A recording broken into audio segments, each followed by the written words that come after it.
right, what's up, guys? So I got this idea for a new dash redraw idea for the High Limit Sprint Car Series coming up here just a few weeks, not even a few weeks away. We are about a week away or so from the very first race at East Bay. And I want to preface this video by saying that this idea that I have on this board right now is not going to be implemented at East Bay. It might not even be implemented at Golden Isles.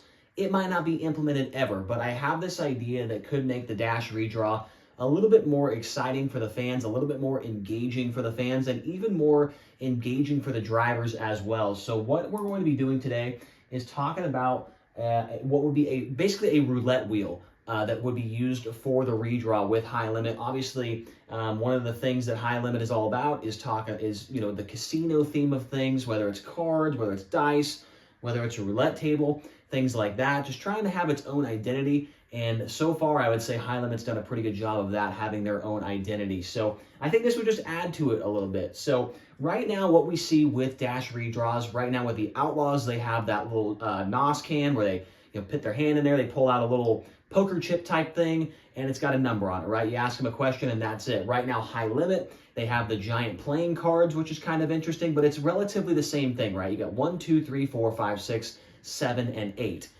Those are the only numbers in the can with the Outlaws, and when it comes to the cards with High Limit. So I do like what High Limit does with the cards, just with the branding and the theme of things like that. But I think it could just get a little bit more interesting, right? It's, for me, when you see a driver come up there, he pulls out the 8, he's done. He's not going to be very happy about that. He's going to go back to his, he's going to hop on his quad or his little pit bike or whatever and speed off back to the trailer and get ready for the race. With this idea, that isn't necessarily the case, right? So let's get into what I'm thinking can happen here. Basically, what we would have is, I've already looked this up on a website, they make like 70-inch wide boards like this that spin around, kind of like the Wheel of Death or whatever they call it at Eldora, that determines the invert for the King's Royal. Basically, it'd be that exact thing, but with 36 numbers and then 0 and 00 like you would see at a casino here in the United States. And basically, a driver would come up and they would spin that wheel. And while the wheel's spinning, Tony Laporta, the pit reporter for the High Limit Series, can ask him the Butler-built hot seat question of the night submitted by the fans. And then maybe one more question if the wheel keeps on spinning. Let's say a driver lands on 13, right? That's his number. Maybe you put a magnet on there. You put maybe it's Velcro or something. They put their number on there or maybe their initials or something like that. And that's their number. So then everybody else starts spinning, but that guy that got number 13, he doesn't know where he's going to start in that dash until everybody else goes out and spins the wheel, which I think is interesting. That makes every guy going to have to sit there and wonder, where am I going to start in this dash? The next guy comes up, he rolls a 27. Okay, I'm beating him, right? So really, a guy could roll like maybe the 24, and he could think that that's terrible. He'd be the first guy up, roll a 24, but he could still somehow start on the pole or the outside of the pole if everybody rolls behind him 25 on back, which makes it just super interesting. I think we have some funny moments with this throughout the year. So some of the things that I think could also be added to this that would be interesting. What if one of these little slices of the roulette wheel had one where it was an automatic pole position? I'm just saying, this is just an idea that I had just to make it even more interesting, right? If you had an auto pole position, it changes every single night. So one night it's 29, one night it's 30, one night it's 17.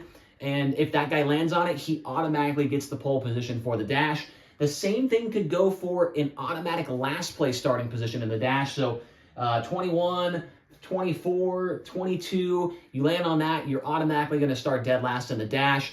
I don't know. This is just a different idea. Also, maybe there's a random number every single night that changes, that if a driver lands on that, he gets an extra $100 or an extra $500, or he gets a gift card to something, or I don't really know what it could be, but maybe just like one number like 12 or something, he lands on that and he gets a little extra bonus prize or something, just something for the drivers to be a little bit more into the dash draw about. And one other thing that could potentially be thrown into this as well is to star a random number every night. Maybe the number actually is 20, right? Because if you have 36 numbers, 00 and 0, that's 38. 20 is right there in the middle. And what that star would do is, if a driver lands on 20, that driver can elect to keep the 20, or with that star, they can go and try and re-roll again and try and push their luck for maybe a lower number, but if they spin the second time, they're going to take the number no matter what, so they can go from 20 to 36 and automatically start dead last in the dash. That could be something else that's a little bit interesting as well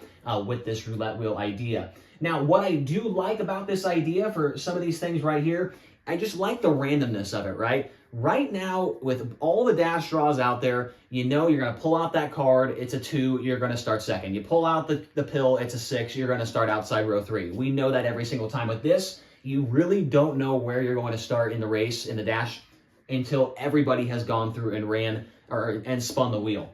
Also, I just think it's unique, right? There's nobody else is doing anything like this. It's not like a groundbreaking idea by any means, but it's just something a little bit different.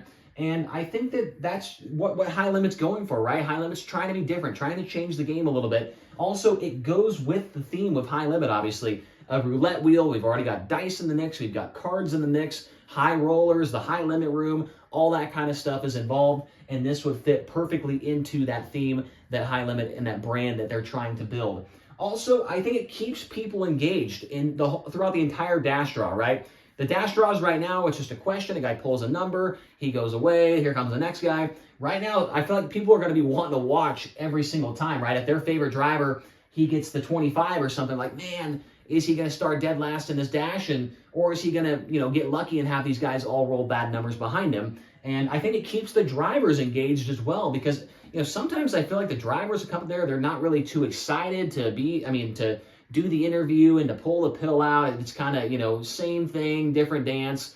But with this, it's something they can look forward to maybe and have a little bit of fun with as well. So I don't know. Tell me what you guys think in the comments section below. That's kind of the main reason I'm making this video right now, is to hear what you guys think of it. I want to hear your thoughts. What do you like about it? What don't you like about it? Tell me down in the comments section below. I have told the guys at High Limit about this idea, and they seem to like it. It's not 100% going to be a thing that happens. I'm not going to say that. But they are aware of it, and I think that they like it right now. So we'll see what happens. It's not going to be implemented for East Bay. It's not going to be implemented for Golden Isles, but we do have a month break throughout March, and maybe they can get something figured out during that little break before we come back to racing in April. So once again, let me know what you guys think. I want to thank my girlfriend for putting this together. I did not sit here for an hour and put this whole thing together. It was all her, as you could tell by the very nice handwriting, so I want to thank her for that. Also want to thank you guys for going over 1,000 subscribers. Also thanks to Dirt Tracker and Justin Fiedler for the tweet the other day to get us over 1,000 subscribers. So appreciate that, and we will see you guys in the next video, which will be a preview to the East Bay Raceway Park first race of the season with the High Limit Sprint Car Series. So see you guys in that one. Thanks.